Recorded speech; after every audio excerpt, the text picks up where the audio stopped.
So we want to crank the table down so we get the vise in underneath that.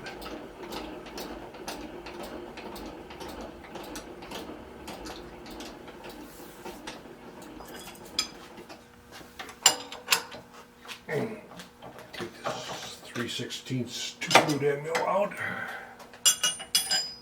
That cut that sheet metal pretty nice.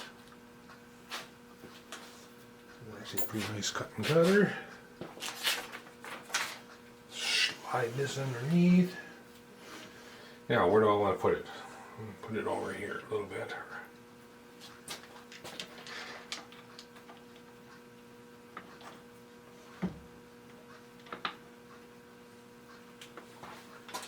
That in. This in.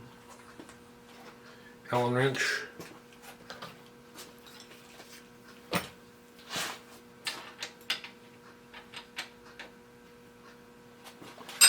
Back, put the light back, change collets,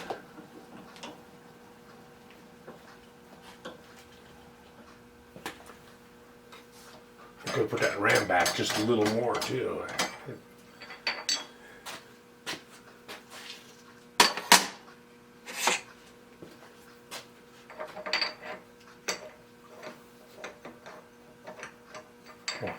When I want to put the 3/8 in, I want to put the 1/2 inch in, dummy.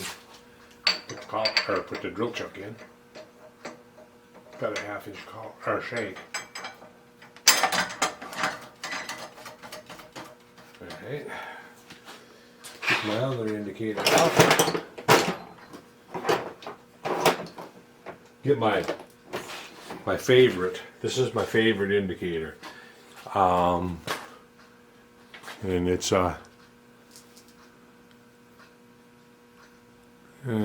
come on, focus on that. It's Michitoyo. I bought that. I bought this indicator 45 years ago. So it's 45 years old, and it still works like a charm. Works just like it's supposed to.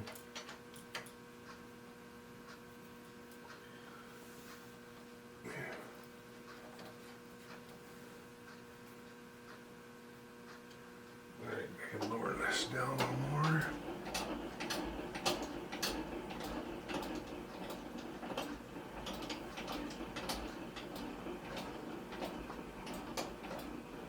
Right there. Okay.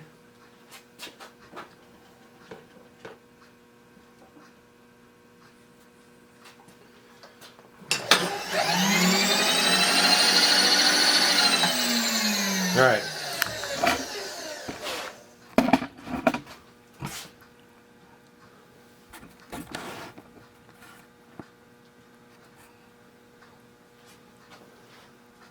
So I can turn this a little bit so you can see.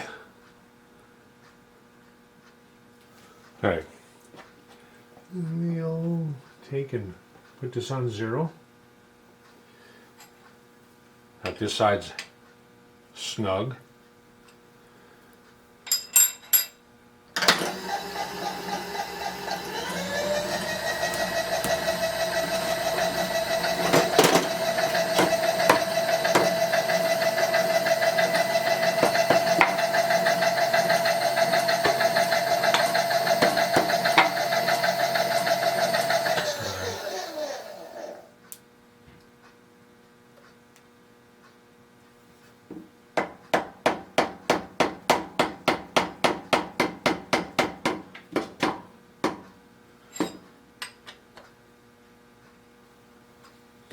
Snug that one up, loosen this one up.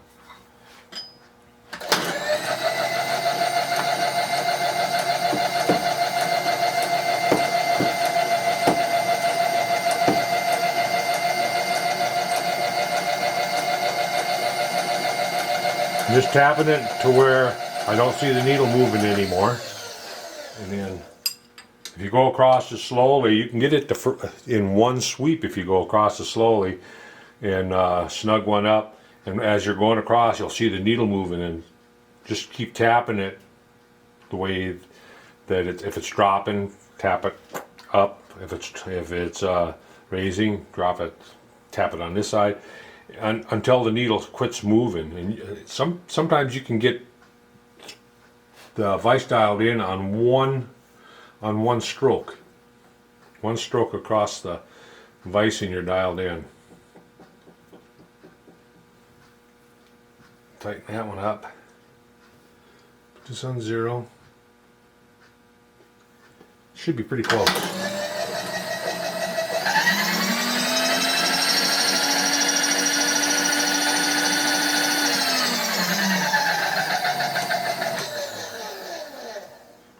It is about 3/4 of a thousandths high on this side. Or is it low? Low. Sorry.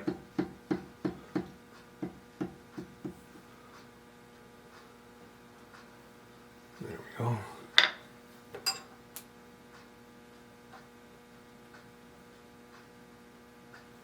There we go.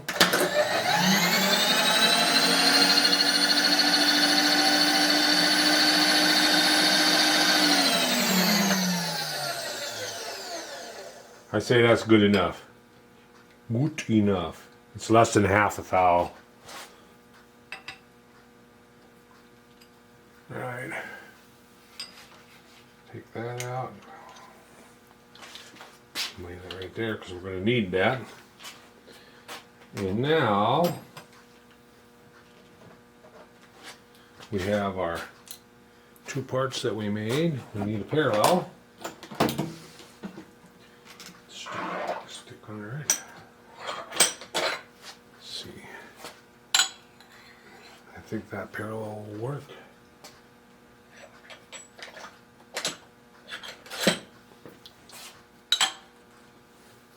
Gotta have 2 of them the same size. Would be nice. There we go.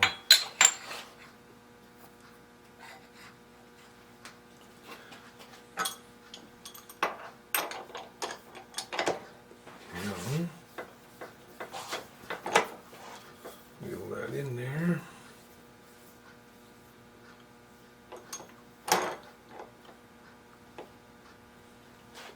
I'm going to put a stop on there, since we're doing 2 of them.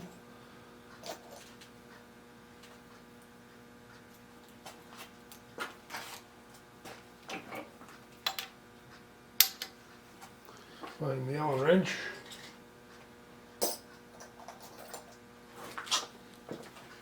This is it or not.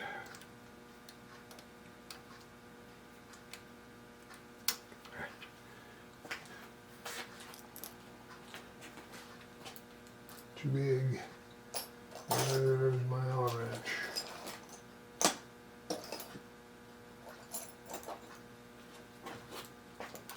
There we go.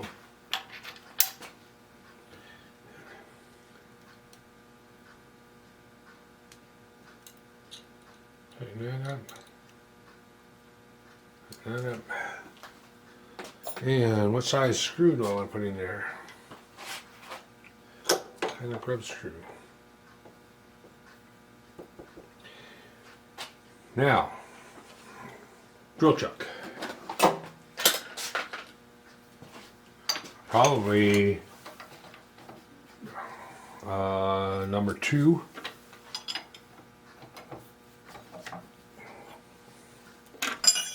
What I'm going to do, I was going to dial it in, but I'm just going to put the center drill in.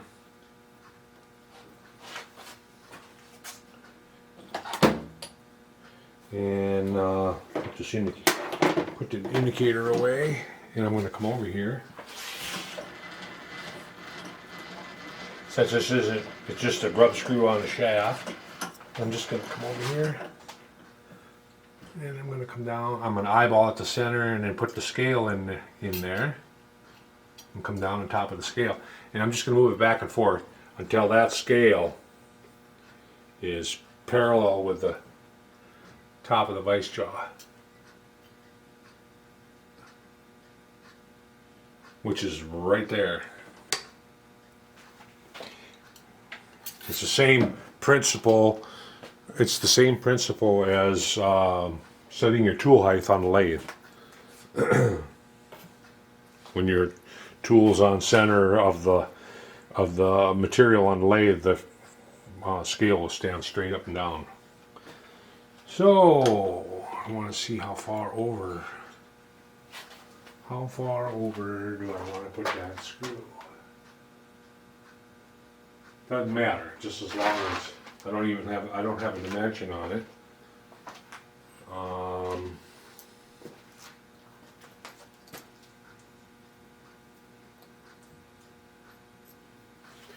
Let's see.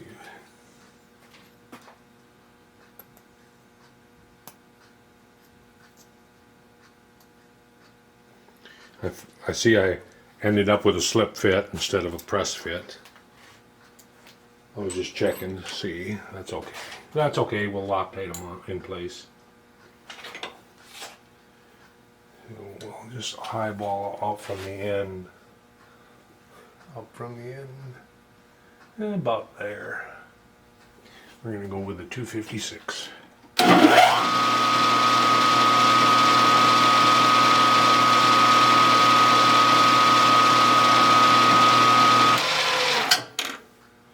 Get the drill for 256 is not sure. Come over here. 256 is a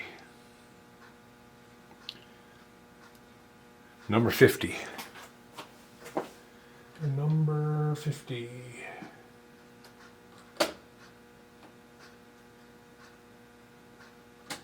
Wouldn't you know it? It's not in my case.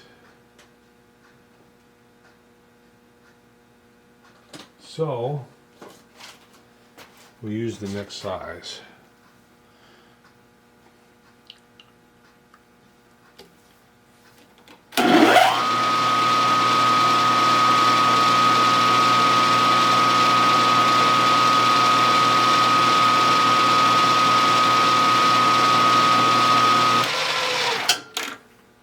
And then I got to get a tap in one of my little thumb drivers.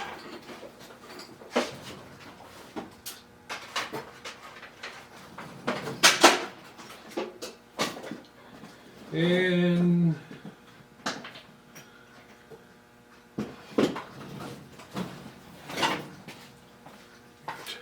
.256s, my thumb driver. I want one that's probably a bottoming tab. You know, I could go through the other side a little ways. I think I will. I think I'll go into the other side a little bit.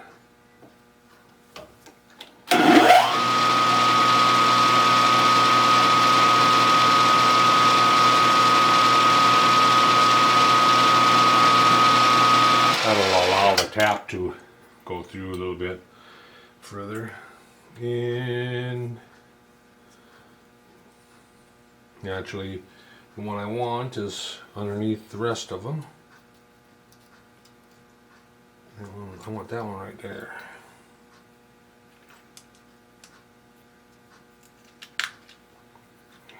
Put that through. You put that through far enough to where my drill chuck can grip it. And guide it so I don't break it.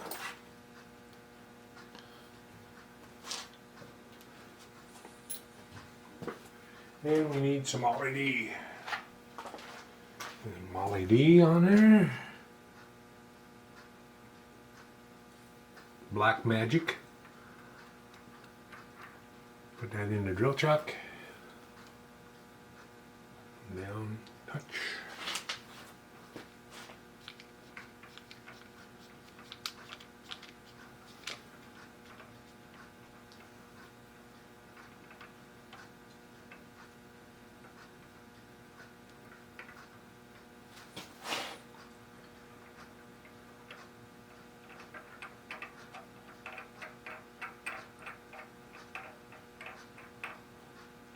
I guess I wouldn't have had to drill through the other side. Would have been fine.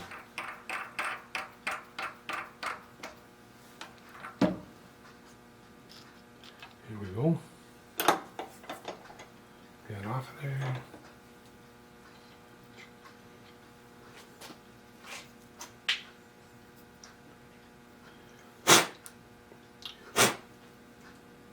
And that will work.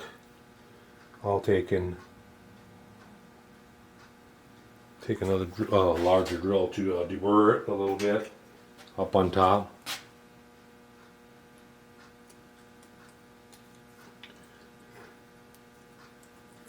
I'll grab a 256 screw over here out of the cabinet if I can find one. 80s.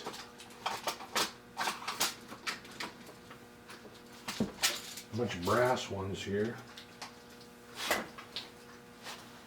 I had some with a straight screwdriver slot. That's 172s. That's I think is it.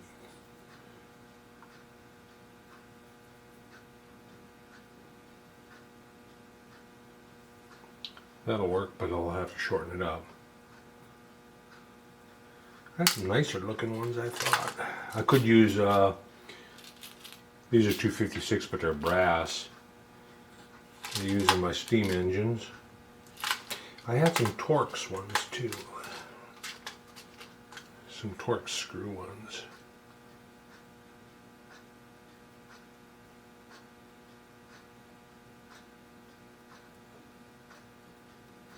Yeah, that one will work. That's a Torx screw.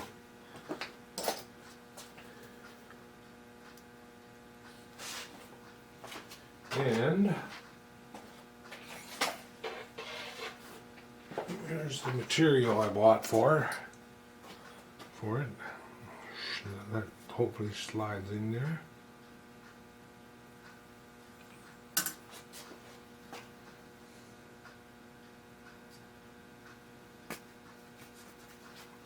Slides in there. And there was a burr I had to really push to get it through, get it to knock that burr off. I might have to cut the screw off a little bit too.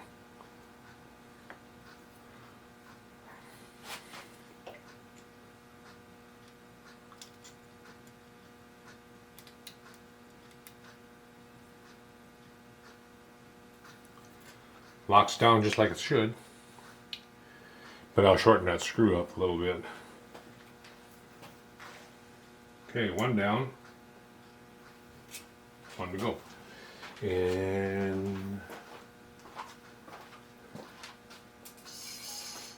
I think I will Loctite this one in place.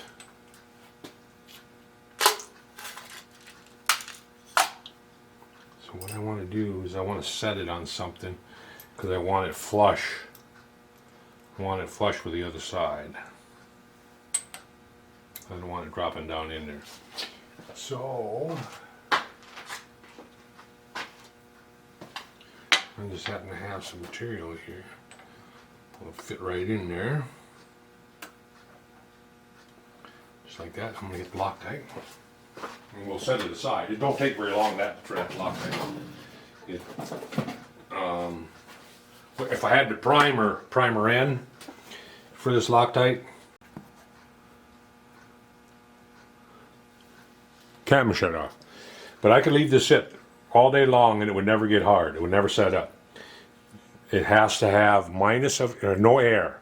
So anaerobic is anti-air, so no air, and then it grabs the copper ions and it'll set up. So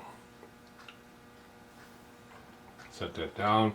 It only sets up where there's no air. Where there's the air doesn't. There's no air up against it. That's why the bottles, a Loctite bottle, actually breathes. It lets air breathe through that. It does when you close up a Loctite bottle. It's not closed. It's not keeping air away from it. The bottle breathes. And when the bottle starts to get sticky, like this one's getting sticky, that means that it's going bad. That your Loctite is actually starting to go bad. So, anyway, enough about Loctite.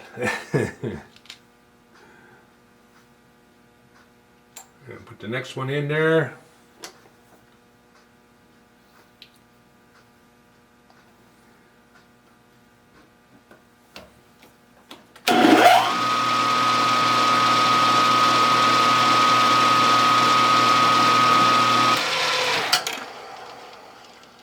We had a big seminar on Loctite. That's why I know those.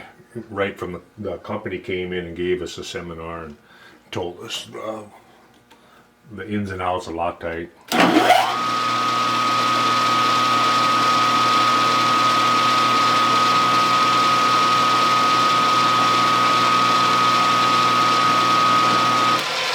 Guess who's the biggest user of blue Loctite? That's the anti-vibration. You can probably guess. It was Harley Davidson. They're the biggest customer of Loctite. Back when we had the seminar. That seminar was I want to say 30 years ago that we had that seminar where they came in and told us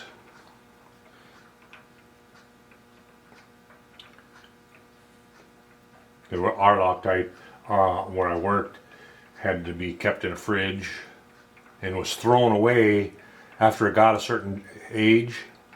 No matter if the bottle was full or not, it got thrown away.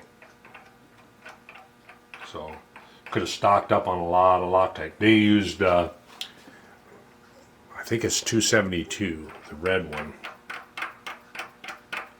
and I went and bought it like a dummy. Oh well. Okay, so they're both tapped. Get this one set up in the other flywheel. And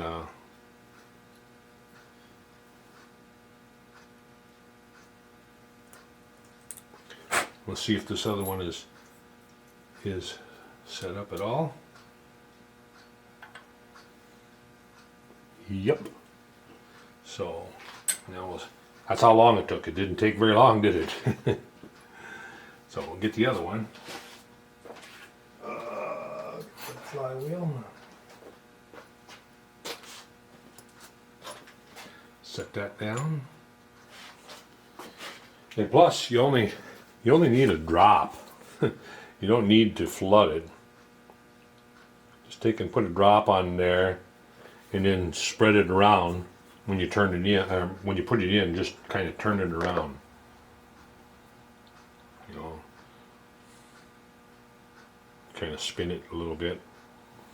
Set that down, push that flush, and by the time I get this tap put away, that'll be set up. Take the tap out.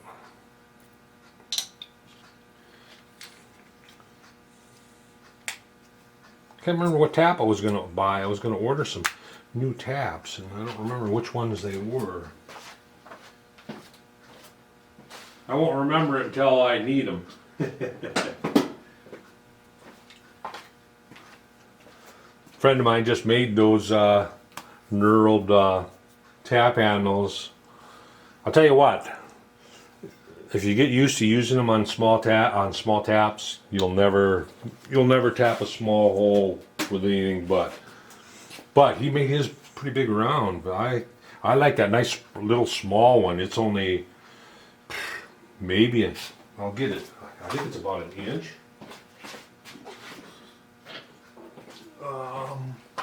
Not exactly sure.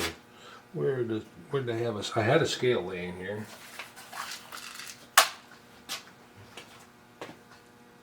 Here it is. Yeah, it's not even an inch. It's well, it is. It's 1 inch diameter is what I used with a 3/16 hole. Put it away so I don't lose it. I've used these. I've used those for maybe 35, 40 years too already. All right, should be set up now. Yep, all set up. Ready to be, so that part's done. This part is done now. Let's see if I can find another Torx screw in here.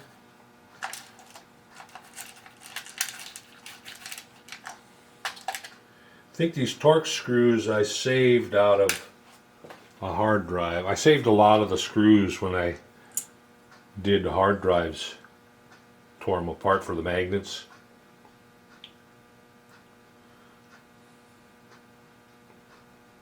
Yep.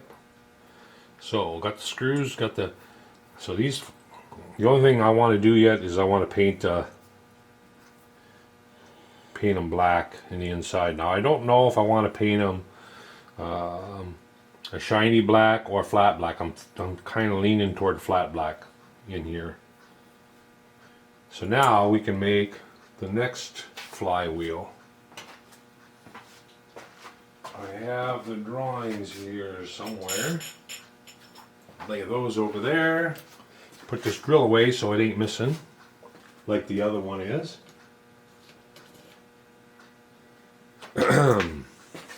This way and this way. Put the drawing over here. Put this away. I'll set it on the bench over here.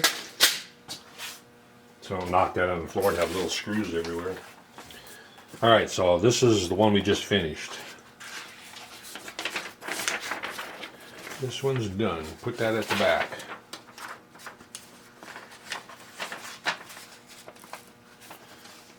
Okay, so here's the next one. Now this one has two bearings that are going to slide up in it.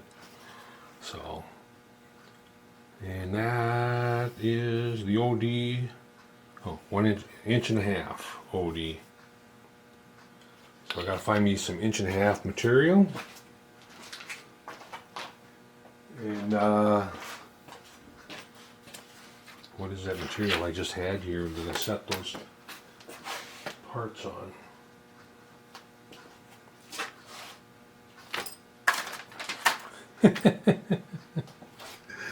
Really? Oh, it's up on the lathe. I set it up on the lathe. I'm thinking that this is 1.5 inches though. That's what it looks like. Yep, 1.5 inches. This material right here will work. So, we need to turn, how do I want to attack this?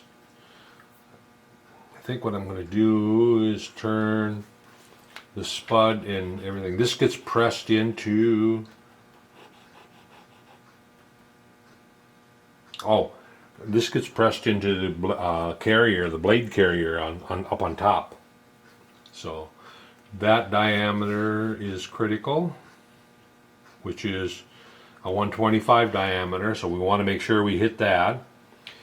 The ID is critical. That's 275. We want to make sure we hit that. That's what the bearings slide into. The length of that pocket in the inside where the bearings fit, that's critical, 675. And then the rest of it is pretty much, you get it close, you got her made. Oh, you didn't see any of that. I was pointing them all out on here. Anyway, I gotta switch to the 3-jaw on lathe, and we'll come back and I'll start turning this. I'll turn the spud on it first, and then part it off. Then I'll clamp it in. What is the OD of that? 316 OD. I wonder if I can make that 375. Because that outside diameter doesn't really do anything. I'm going to go and put the 3-jaw on, and then I'm going to go in and look on the computer, see if I can make that a 375. Meanwhile, I'm going to kick the furnace on again, and that way I can turn it back down when I'm out here. Don't trust not having a flashback. So anyway, I don't know if you want to watch me put the 3-jaw on. You've seen that a few times. It doesn't take a whole lot. I will set you up here so you can see. I should clean up the steel chips off of there too, since we're going to go with aluminum. Turn this all the way over here. Take the collet out of there. Set that over there. And then the next thing we do is we have to take the little tightener handle, the carrier here, loose. And then my element, here it is. Loosen that up. Loosen this one up. 2 screws to loosen up.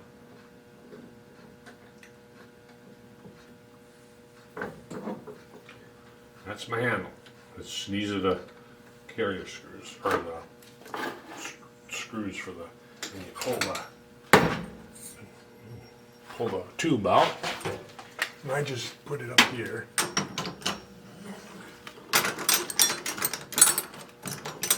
Come on.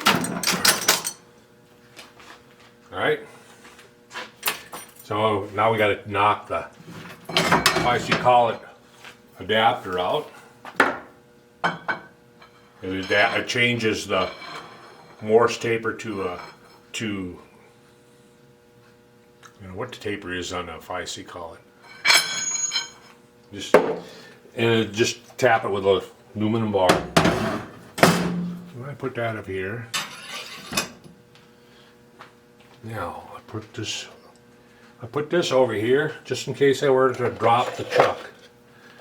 I don't want it to smash onto my, and then plus I want to make sure this outside is clean, because that's a taper that the chucks rides on. And let me get the 3-jaw out. And the same thing here. We want to make sure that inside taper on it is clean.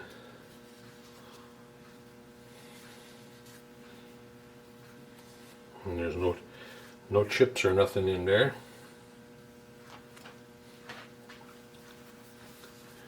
Turn around.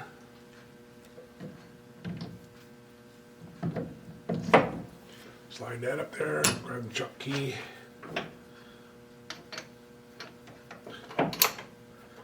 Snug that one up. Snug that one up. Tighten this one. And tighten the next one. Tighten the next one. There we go. We're ready. We're ready to turn some aluminum. Stick that in here.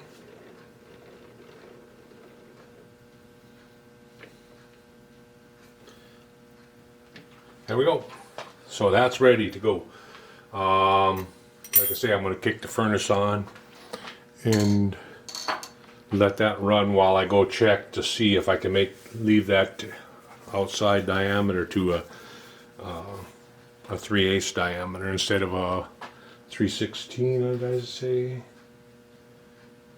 3/16 or 3/17 that I looked at? So anyway, I'll be back.